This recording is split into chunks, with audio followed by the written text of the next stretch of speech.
Isko Moreno Domagoso.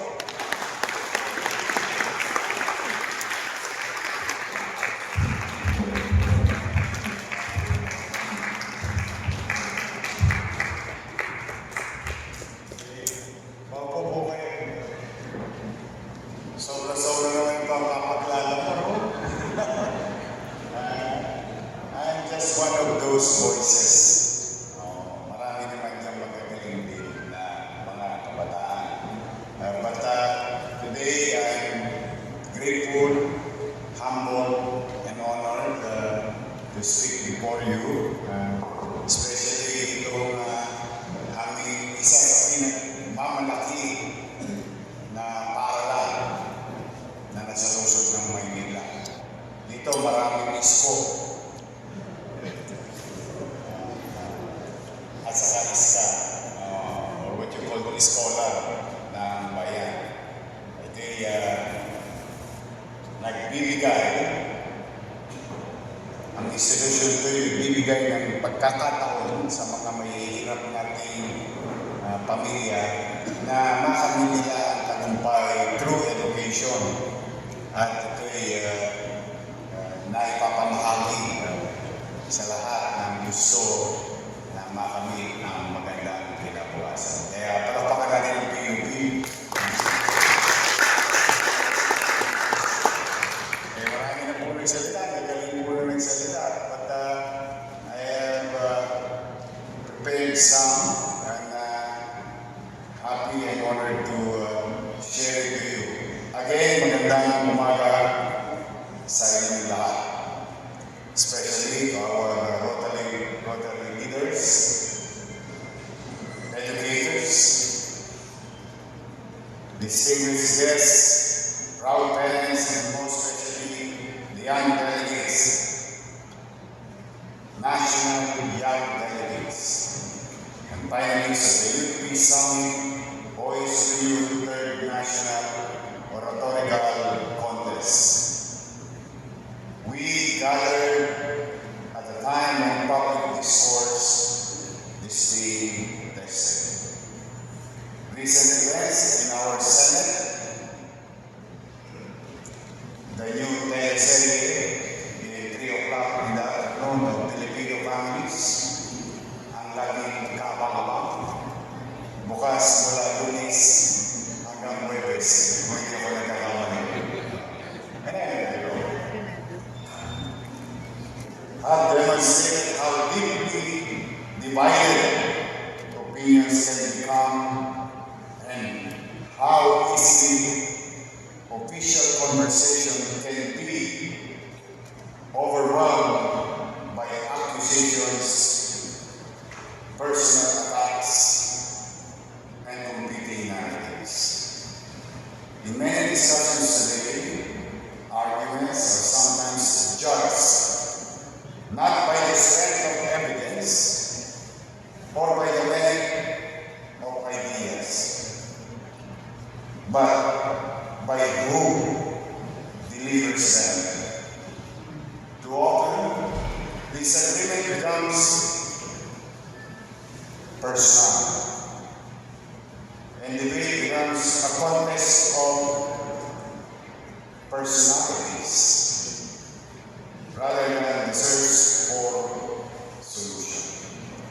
This is why gatherings such as today, oratorical competition, are the more important than ever. In fact, na-share ko nga pero kanina, your city government, and you can check records when I assume public office again, thanks to the people of Manila for giving me such opportunity. We remind of what we have been doing, being a student of public education system, noong iba sa inyo hindi pa pinapanganak, o dekada 80. In our schools, nagkaroon din kami ng mga korador sa Tagalog at wikang Banyaga. At pinali ko rin ang wisdom Simply because of this reason, na ang bata ma-express niya ng tama at mapagkalang na pamamaraan ang kanyang opinyon at paniniwala. Eh, naging matagumpay po yun at yun ay nangyari noong Disyembre sa makasaysayang teatro ng lungsod ng Maynila, ignag teatro makasaysayan sa buong bansa, the Jewel of the City of Manila Metropolitan Theater. Thanks to our trainers, those parents who have participated and very successful, and there's going to be another one this December. Kaya nung nakita ko yung invitation ng Rotary, uy, sabi ko, Cesar, tirahin natin yan. Okay yan. Show our support and believe, or meron tayong common goal sa buhay. Makakita tayo ng mga talentadong bata na mga future leaders to inspire others. Kaya sabi ko, gora kami sa araw na ito. Kaya po, maraming salamat sa inyo, Rotary Club, sa inyong pagtatanghal na ito. Oratory, at its finest, teaches discipline of thoughts and purpose. It requires research before opinion, evidence before conclusion, and logic before persuasion. It challenges young people to defend positions, not through insults or noise, but through ideas and facts, and reasoned arguments that can inspire action and create positive change. Sana sa inyo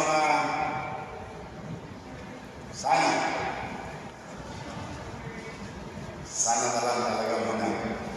Sana sa ating mga ilang national leaders ay narito ngayon upang matunghayan kung gaano kadagaling ang marami nating kabataang Pilipino sa ating bansa.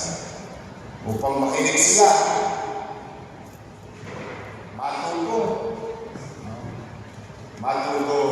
sa tinig ng kabataan.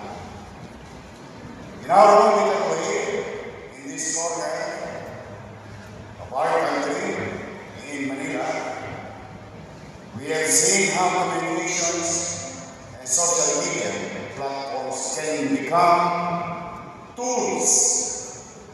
Dito marami nagkakamali sa perception sa atin. We don't use a free platform to propagate yourself, but it is a tool for communication and almost free, timely information na naihatid for purposes of public service. And modesty aside, when I was Vice Mayor, you can Google it, hindi mo naglalike ang session sa Senado sa Maynila nung Vice Mayor ako, naka-stream na ang session ng Konsero ng Maynila. For what purpose? To showcase ourselves? No. To expose ourselves. To be better in the eyes and hearts of our people if we really doing our job. Kaya yung mga araw ngayon, natatakot yung mga konsyere. Sabi ko, ba't kayo natatakot? Hindi naman sinabi ng tao, inusgahan kayo bubo o matalino. Ang uusgahan kayo ng tao, kung gagampalan ninyo yung naturingan tungkulin inyong binili. Pagka ninyo hindi yan binili sa inyo ng tao, ng pusa.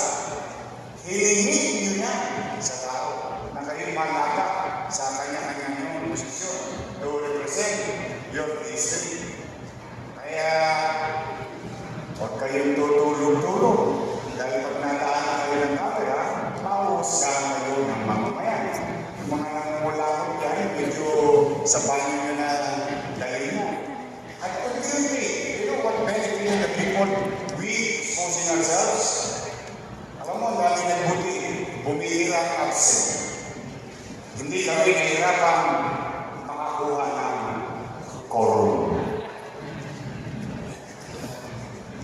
Kaya po, nung ako'y may nagkakalitin, ay napansin ninyo, madaling araw, gabi, peligro de ora, umuulang umaga, tumihirit na araw sa tanghali.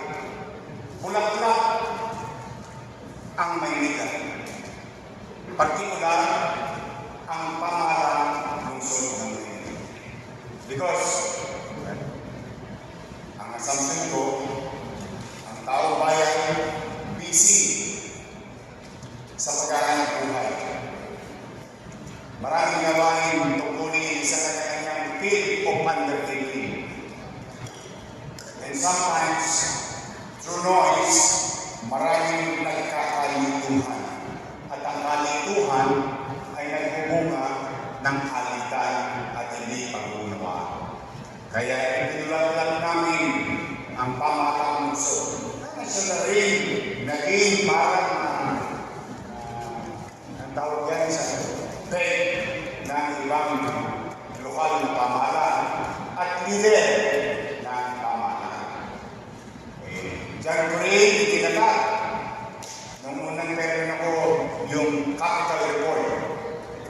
Wherein every Friday, we report to the people, especially to those who are in school or working who have no idea on what's happening in the community. The brief of what transpired, on what's going to happen, and what happened today. At least yun man lamang na ipapapatid namin sa aming mamamayan for proper guidance kung ano ang tamang impormasyon, sitwasyon from the horse's mouth. O hindi na saling salita. And recently, nag-innovate kami. It became your next hour every Friday, except after the implementation of EO 110. Wala pa kaming pasok ng Biyernes. Buti pa ang sweldo, may pasok